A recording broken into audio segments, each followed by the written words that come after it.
From Beyond by H.P. Lovecraft. Horrible beyond conception was the change which had taken place in my best friend, Crawford Tillinghast. I had not seen him since that day, 2 months and a half before, when he had told me toward what goal his physical and metaphysical researches were leading, when he had answered my awed and almost frightened remonstrances by driving me from his laboratory and his house in a burst of fanatical rage. I had known that he now remained mostly shut in the attic laboratory with that accursed electrical machine, eating little and excluding even the servants. But I had not thought that a brief period of 10 weeks could so alter and disfigure any human creature. It is not pleasant to see a stout man suddenly grown thin, and it is even worse when the baggy skin becomes yellowed or grayed, the eyes sunken, circled, and uncannily glowing, the forehead veined and corrugated, and the hands tremulous and twitching.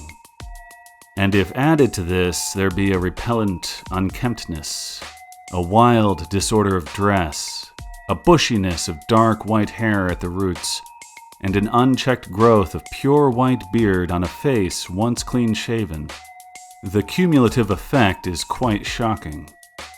But such was the aspect of Crawford Tillinghast on the night his half-coherent message brought me to his door after my weeks of exile. Such the specter that trembled as it admitted me, candle in hand, and glanced furtively over its shoulder as if fearful of unseen things in the ancient, lonely house set back from Benevolent Street. That Crawford Tillinghast should ever have studied science and philosophy was a mistake. These things should be left to the frigid and impersonal investigator, for they offer two equally tragic alternatives to the man of feeling and action: despair if he fail in his quest, and terrors unutterable and unimaginable if he succeed. Tillinghast had once been the prey of failure, solitary and melancholy. But now I knew, with nauseating fears of my own, that he was the prey of success. I had indeed warned him 10 weeks before, when he burst forth with his tale of what he felt himself about to discover. He had been flushed and excited then, talking in a high and unnatural, though always pedantic voice. "What do we know," he had said, "of the world and the universe about us? Our means of receiving impressions are absurdly few, and our notions of surrounding objects infinitely narrow. We see things only as we are constructed to see them, and can gain no idea of their absolute nature. With 5 feeble senses we pretend to comprehend the boundlessly complex cosmos. Yet other beings with a wider, stronger, or different range of senses might not only see very differently the things we see, but might see and study whole worlds of matter, energy, and life which lie close at hand, yet can never be detected with the senses we have. I have always believed that such strange, inaccessible worlds exist at our very elbows, and now I believe I have found a way to break down the barriers. I am not joking. Within 24 hours, that machine near the table will generate waves acting on unrecognized sense organs that exist in us as atrophied or rudimentary vestiges. Those waves will open up to us many vistas unknown to man, and several unknown to anything we consider organic life. We shall see that at which dogs howl in the dark, that at which cats prick up their ears after midnight. We shall see these things, and other things which no breathing creature has yet seen. We shall overleap time, space, and dimensions, and without bodily motion peer to the bottom of creation. When Tillinghast said these things, I remonstrated, for I knew him well enough to be frightened rather than amused. But he was a fanatic, and drove me from the house. Now he was no less a fanatic, but his desire to speak had conquered his resentment, and he had written me imperatively in a hand I could scarcely recognize. As I entered the abode of the friend so suddenly metamorphosed to a shivering gargoyle, I became infected with the terror which seemed stalking in all the shadows. The words and beliefs expressed 10 weeks before seemed bodied forth in the darkness beyond the small circle of candlelight, and I sickened at the hollow, altered voice of my host. I wished the servants were about, and did not like it when he said they had all left 3 days previously. It seemed strange that old Gregory, at least, should desert his master without telling as tried a friend as I. It was he who had given me all the information I had of Tillinghast after I was repulsed in rage. Yet, I soon subordinated all my fears to my growing curiosity and fascination. Just what Crawford Tillinghast now wished of me, I could only guess, but that he had some stupendous secret or discovery to impart, I could not doubt. Before, I had protested at his unnatural pryings into the unthinkable. Now that he had evidently succeeded to some degree, I almost shared his spirit, terrible though the cost of victory appeared. Up through the dark emptiness of the house, I followed the bobbing candle in the hand of this shaking parody on man.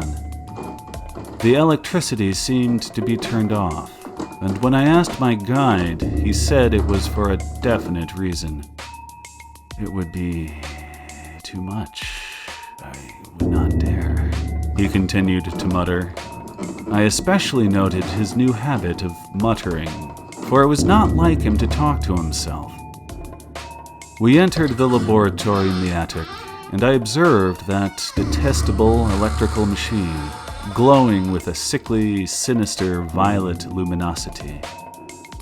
It was connected with a powerful chemical battery, but seemed to be receiving no current, for I recalled that in its experimental stage it had sputtered and purred when in action. In reply to my question, Tillinghast mumbled that this permanent glow was not electrical in any sense that I could understand. He now seated me near the machine, so that it was on my right, and turned a switch somewhere below the crowning cluster of glass bulbs. The usual sputtering began, turned to a whine, and terminated in a drone so soft as to suggest a return to silence. Meanwhile, the luminosity increased, waned again, then assumed a pale outre color or blend of colors which I could neither place nor describe. Tillinghast had been watching me and noted my puzzled expression. "Do you know what that is?" he whispered. "That is ultraviolet." He chuckled oddly at my surprise. "You thought ultraviolet was invisible, and so it is. But you can see that and many other invisible things now. Listen to me. The waves from that thing are waking 1,000 sleeping senses in us. Senses which we inherit from eons of evolution, from the state of detached electrons to the state of organic humanity. I have seen truth, and I intend to show it to you. Do you wonder how it will seem? I will tell you." Here, Tillinghast seated himself directly opposite me, blowing out his candle and staring hideously into my eyes. "Your existing sense organs, ears first, I think, will pick up many of the impressions, for they are closely connected with the dormant organs. Then there will be others. You have heard of the pineal gland?" I laugh at the shallow endocrinologist, fellow dupe and fellow parvenu of the Freudian. That gland is the great sense organ of organs, I have found out. It is like sight in the end, and transmits visual pictures to the brain.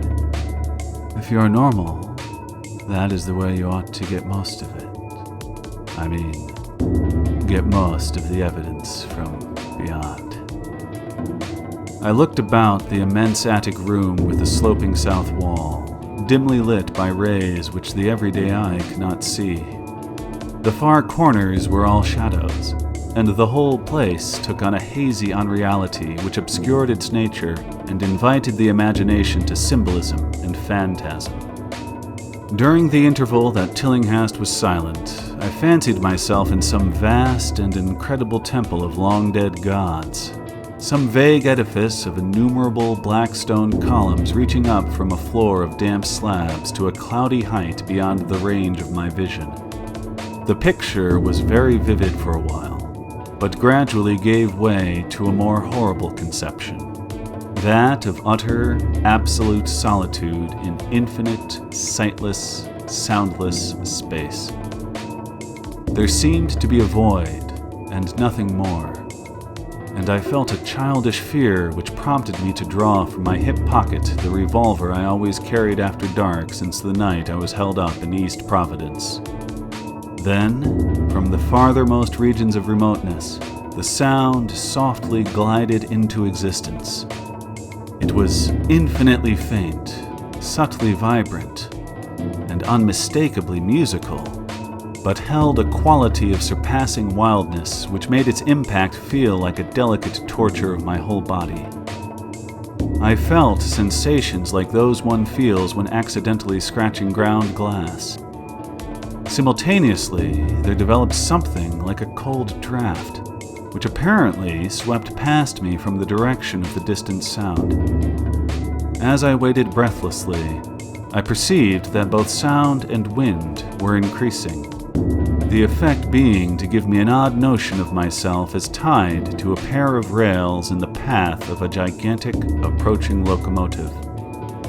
I began to speak to Tillinghast, and as I did so, all the unusual impressions abruptly vanished. I saw only the man, the glowing machine, and the dim apartment. Tillinghast was grinning repulsively at the revolver which I had almost unconsciously drawn, but from his expression, I was sure he had seen and heard as much as I, if not a great deal more. I whispered what I had experienced, and he bade me to remain as quiet and receptive as possible. "Don't move," he cautioned, "for in these rays, we are able to be seen as well as to see. I told you the servants left, but I didn't tell you how. It was that thick-witted housekeeper. She turned on the lights downstairs after I had warned her not to, and the wires picked up sympathetic vibration.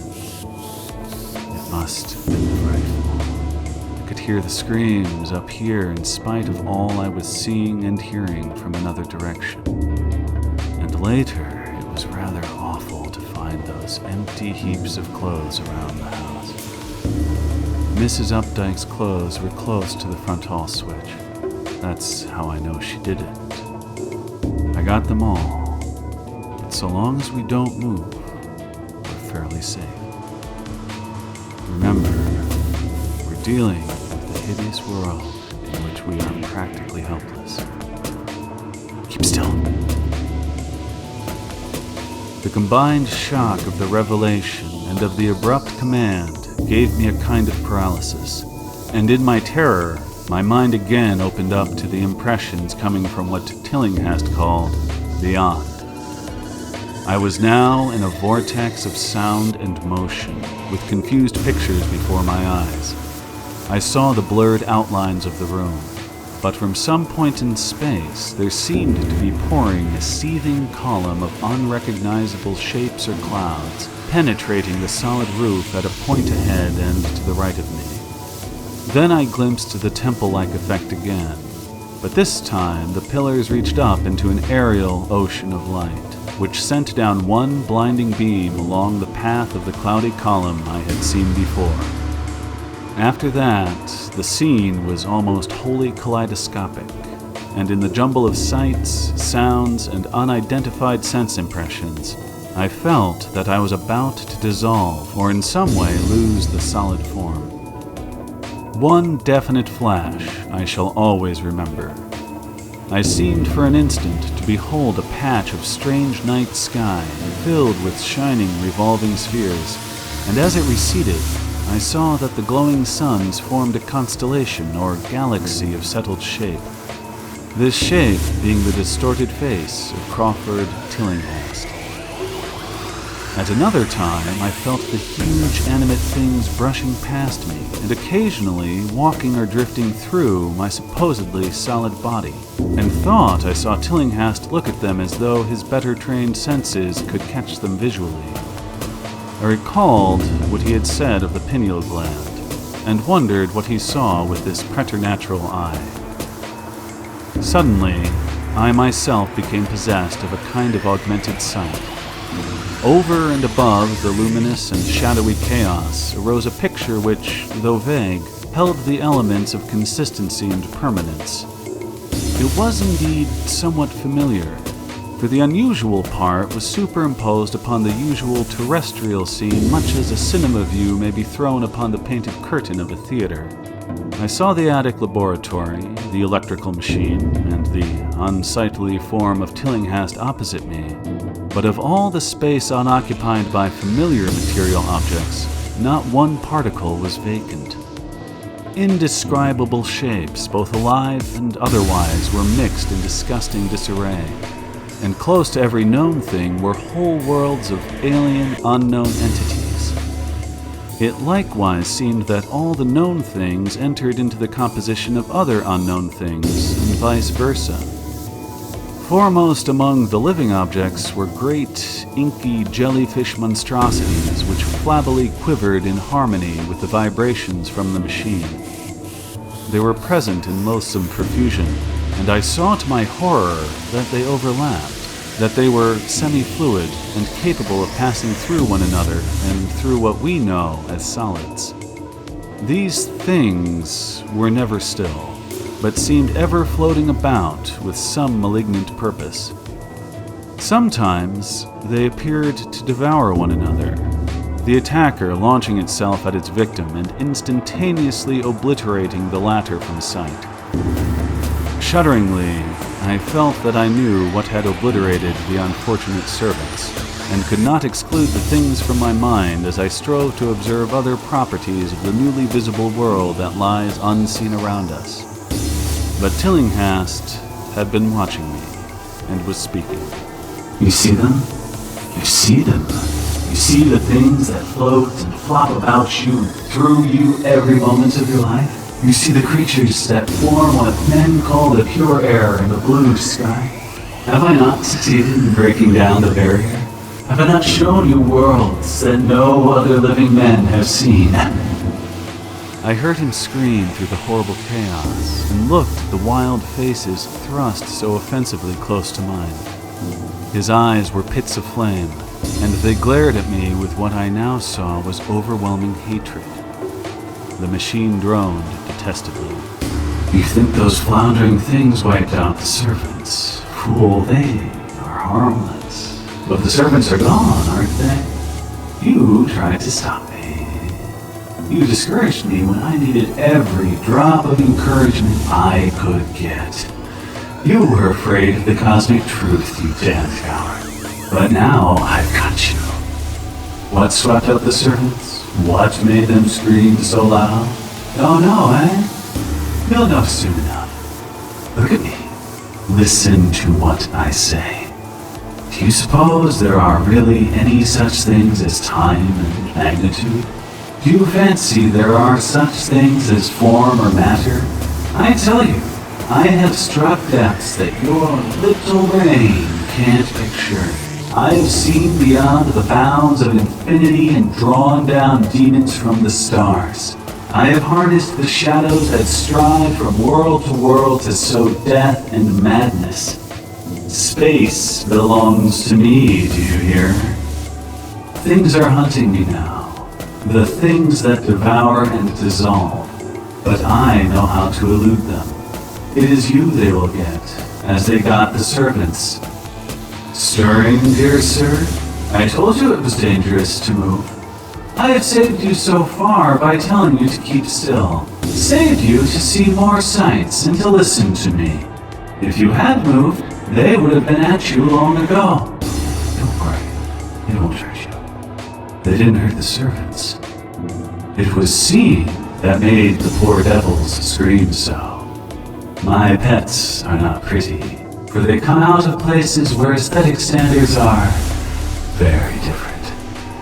Disintegration is quite painless, I assure you, but I want you to see them. I almost saw them, but I knew how to stop. You're not curious? I always knew you were no scientist. Trembling, eh? Trembling with anxiety to see the ultimate things I have discovered? Why don't you move then? Tired? Well, don't worry, my friend, for they are coming. Look! Look, curse you. It's just over your left shoulder. What remains to be told is very brief, and may be familiar to you from the newspaper accounts. The police heard a shot in the old Tillinghast house and found us there.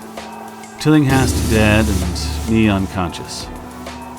They arrested me because the revolver was in my hand, but released me in 3 hours after they found out it was apoplexy which had finished Tillinghast, and saw that my shot had been directed at the noxious machine which now lay hopelessly shattered on the laboratory floor. I did not tell very much of what I had seen, for I feared the coroner would be skeptical. But from the evasive outline I did give, the doctor told me that I had undoubtedly been hypnotized by the vindictive and homicidal madman. I wish I could believe that doctor. It would help my shaky nerves if I could dismiss what I now have to think of the air and the sky about and above me. I never feel alone or comfortable, and a hideous sense of pursuit sometimes comes chillingly on me when I am weary. What prevents me from believing the doctor is this one simple fact: